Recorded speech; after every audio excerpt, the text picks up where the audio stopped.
Hi, readers. It's Lori. Welcome back to my channel of Books, Ink, and Paper. So, I think I mentioned this before, but I realized when I was doing these videos some time ago on my channel, and even after that, that I am not a person who does particularly well with a rigid TBR. So, I have not filmed a TBR um, in a long time. But the other day I was thinking about like sort of the things that I want to prioritize in the next month or two, and the things that I would possibly really enjoy reading and that are kind of calling to me at the moment anyway. And so I thought about the concept of a TPR, a top prioritizing read list, perhaps, or a MPR, my priority reading list, or I don't know. I'm not sure what I'm going to call this. I don't think it matters. But I'm going to chat with you for the next little while about the books that there are a couple that I really have to read this month. And then there are some that I'm just really feeling called by. So let's start with what I have to read this month and why. So the first one is Age of Vice by Deepti Kapoor. I put it on this side. I don't know why it matters. And you might remember that this is one of my 5-star predictions that I did with this round with Sarah from Sarah's Nightstand and Lindsay from Lindsay's Little Library. And this is the last one that I have to read. And it is a chunker. I think I saved the biggest for last. Also, I wanted to get it on ebook and audio book, and that's been tricky recently. So I just got approved for the ebook version today. So I will start to read the physical copy as well as the ebook version today for sure. And then when the audiobook comes in, I'll, kind of add that to the mix. And if you haven't been on my channel before and you don't remember, this is set in India, New Delhi. It starts with a man who is in a car accident in a Mercedes and he kills some people. And his name is Ajay. And he is a servant of a rather successful man named Sunny.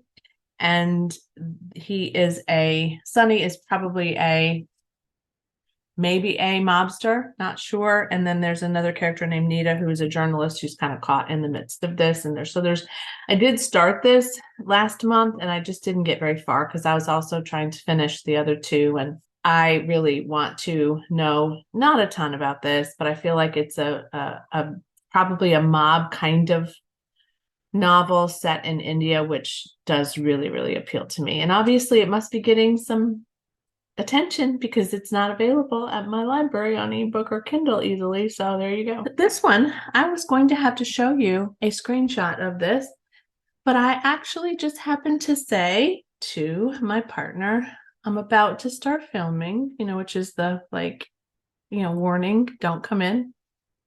And I'm going to check the mailbox one more time because this book is way overdue. And there it was sitting in my mailbox. And that is A House with Good Bones by T. Kingfisher. So I just learned a little bit more about T. Kingfisher recently. T. Kingfisher is a woman, which I did not know until I started learning about her. And she writes fantasy, horror, and oddities occasionally. And under a pen name, she also writes best-selling children's book, lives in North Carolina with her husband, dogs, and a garden with rose bushes. Doesn't that sound nice? This is horror, and I'm buddy reading this with my friend Tammy. So I have to get to this month. So this is why I wanted this book. I'm going to read you the synopsis because you can't get any better than this. I can't describe it any better than this. Mom seems off.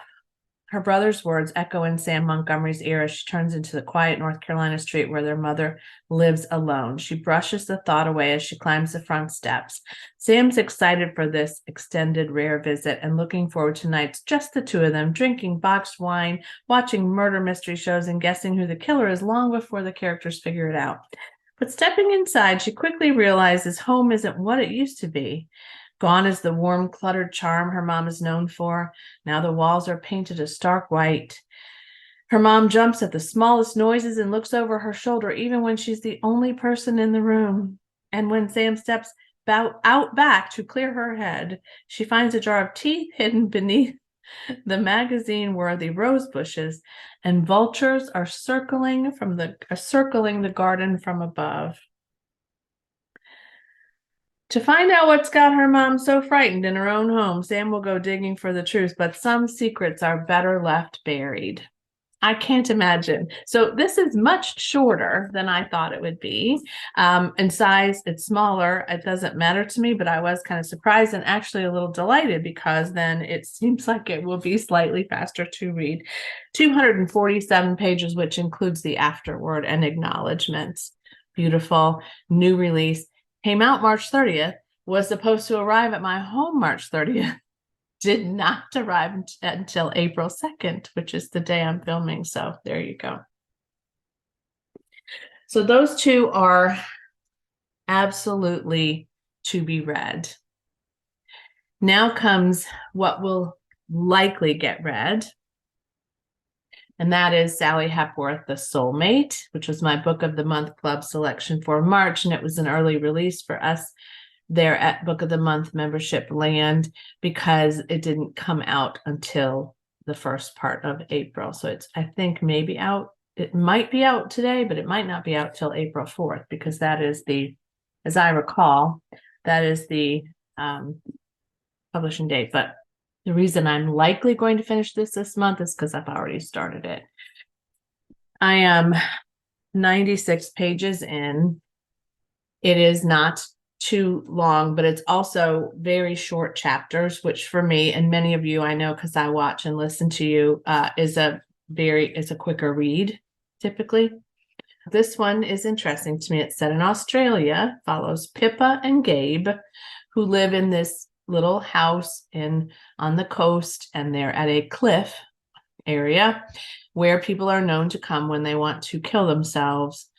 Until this night, all of the time, Gabe, her husband, has had this sort of knack for talking people out of committing suicide. But on this particular occasion, a woman comes to the cliff and he goes outside as normal and he starts to speak to her, and it is not successful. Now the question is, how is this different? There's some hint in the synopsis of some additional entanglement or knowledge of this woman that they may have, or one of them may have. So it's getting a little intense, and I like it. I do like it. I am, however, noticing lately that I have some thriller fatigue.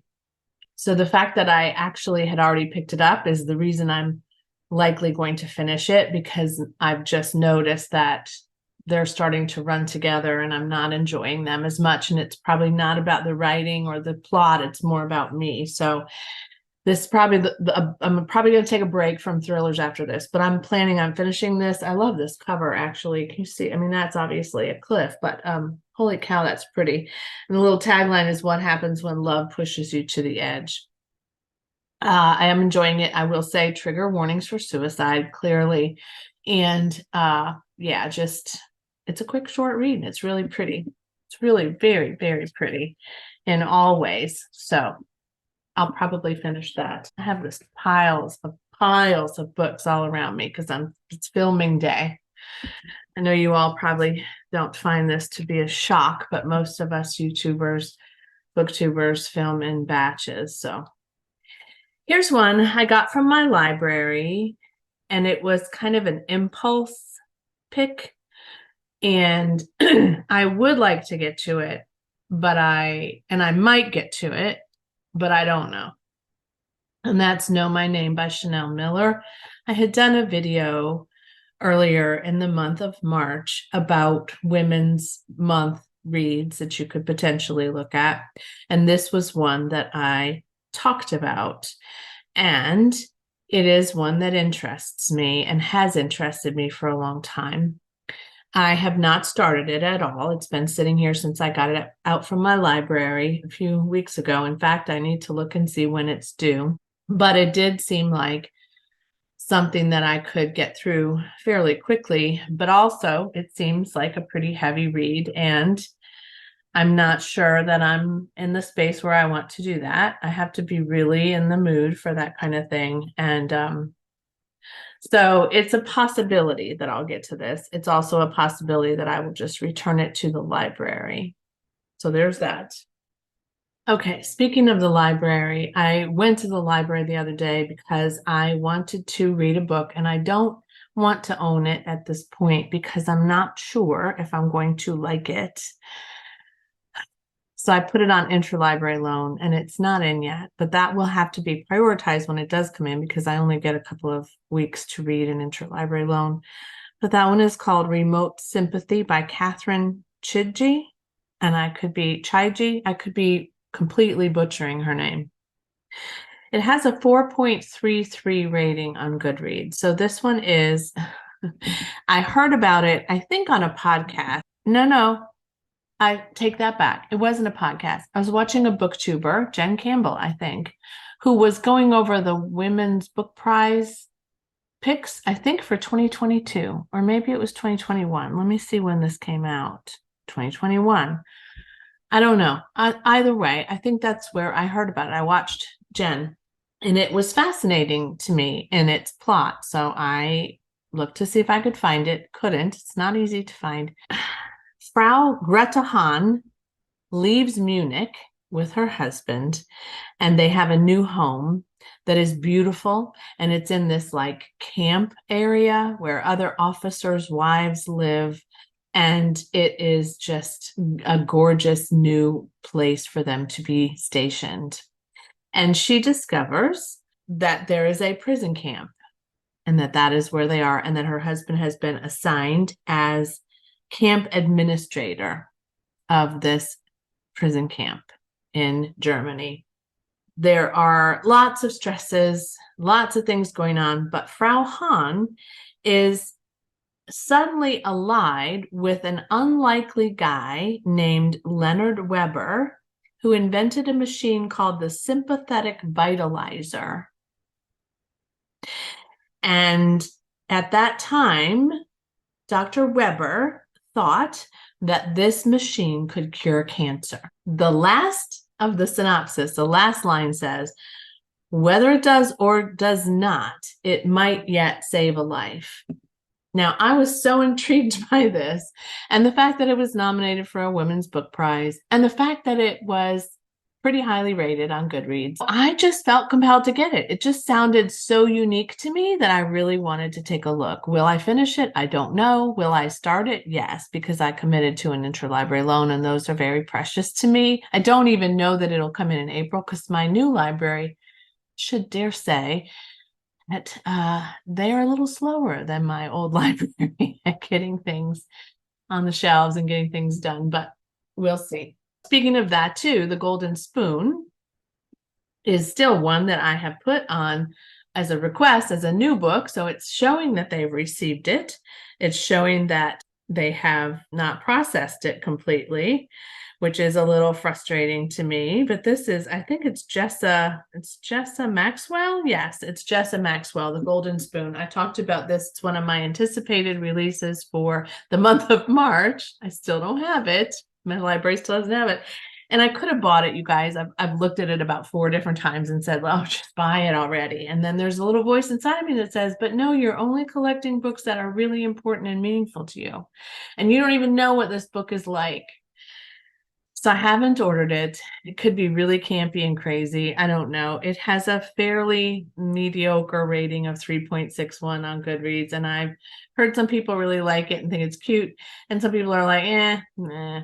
So do I want a book on my shelf? Not really. I don't want to spend that much money for a book on my shelf. But I would just really like to get my hands on it because I thought I would have read it by now. But no. So the last time I went in, I asked my friend there that I've kind of been connecting with at the library, hey, is this going to come in soon? Because it's been saying this and processed and received and processed and it's just gone. Oh, and he said, yeah, no, it'll be here soon. I said, it's been a month. Is that normal? And he said, yeah, no, that's normal. I'm not going to call my library out because that's just not who I am. And they're great people and I love them. But if the golden spoon were to come in, that would probably take priority. Now, here are the ones that are not taking as high a priority, but I could read in the month of April. All right, I'll save the hardest to show you for last. I would like to read Mrs. Dalloway and The Hours. Now, these are leftovers from the Mardi Gras readathon that were books I recommended that you could read in a day. I wasn't sure that I would read them, but I did purchase them in the event that I was going to read them because I did feel strongly. See, now I'm contradicting myself, right? What if they're just meh? I did feel strongly that I was going to really like both of these. We'll see. Mrs. Dalloway, as you know, explores the day in a life of Mrs. Dalloway. It's written by Virginia Woolf, and it's been on my, I want to read this for a while. So it explores thoughts and actions in one day of a woman's life, the last day of a war veteran's life, which was what always has intrigued me, and her preparations for this party that she's giving. That's really all I want to know.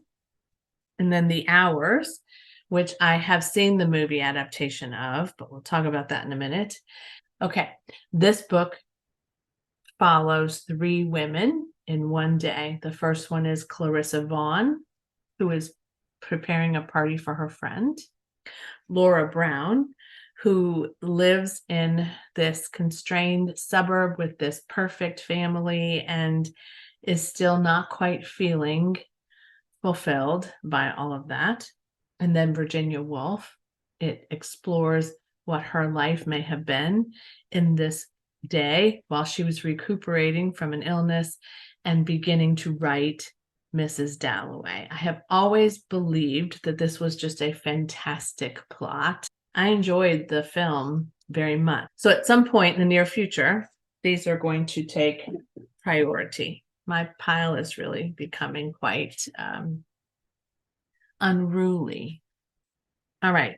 Another one I wouldn't mind reading in the next little while is Gallant by V.E. Schwab, which I hauled recently. I hauled in the month of March, and it is a departure from me from some of the things I typically read. It kind of has this duality to it of worlds, and it has some fantasy, obviously, and some creepiness, some uncertainty about what happened to someone's mother. And I love the end papers of this. It looks pretty creepy to me, this gate that they have to pass through into this space, this place called Gallant.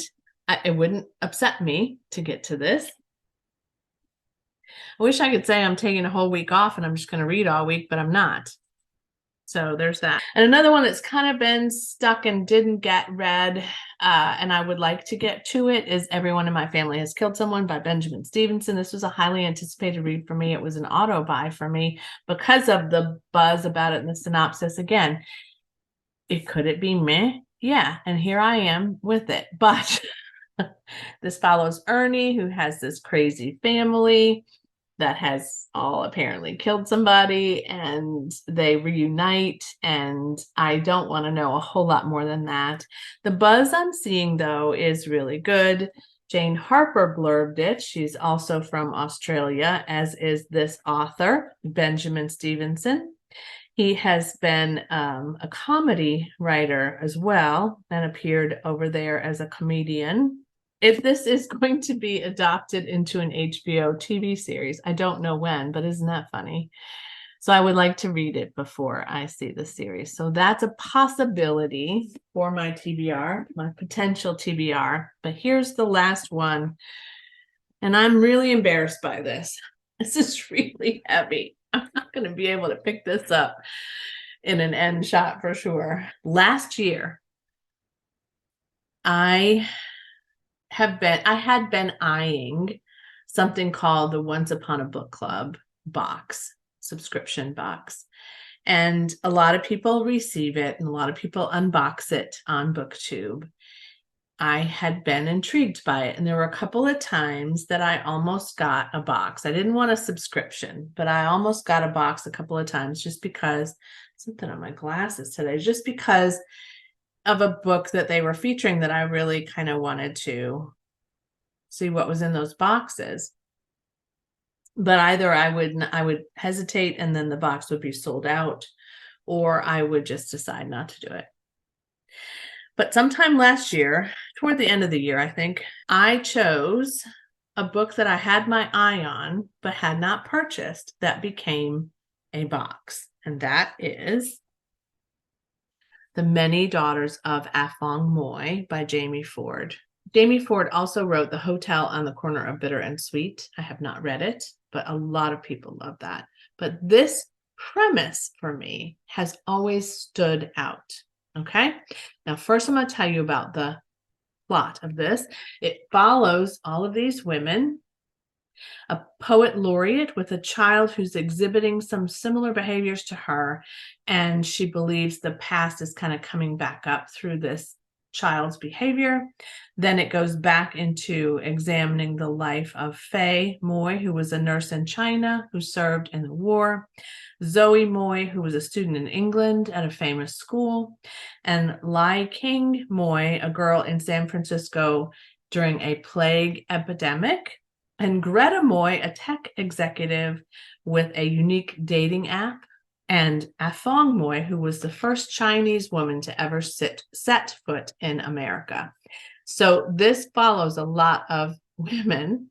Clearly, that's the title. Look at the cover of this book, you guys, and look at the end papers. Look at the spine, and the end paper is pretty, but it's not like the spine. Really, that is some kind of beautiful. So the Once Upon a Book Club premise is that you read the book, and then along the way, you have these things that you open when it says open them. Okay. So the first one, I don't know what's in it. I open on when I get to page 15. All right.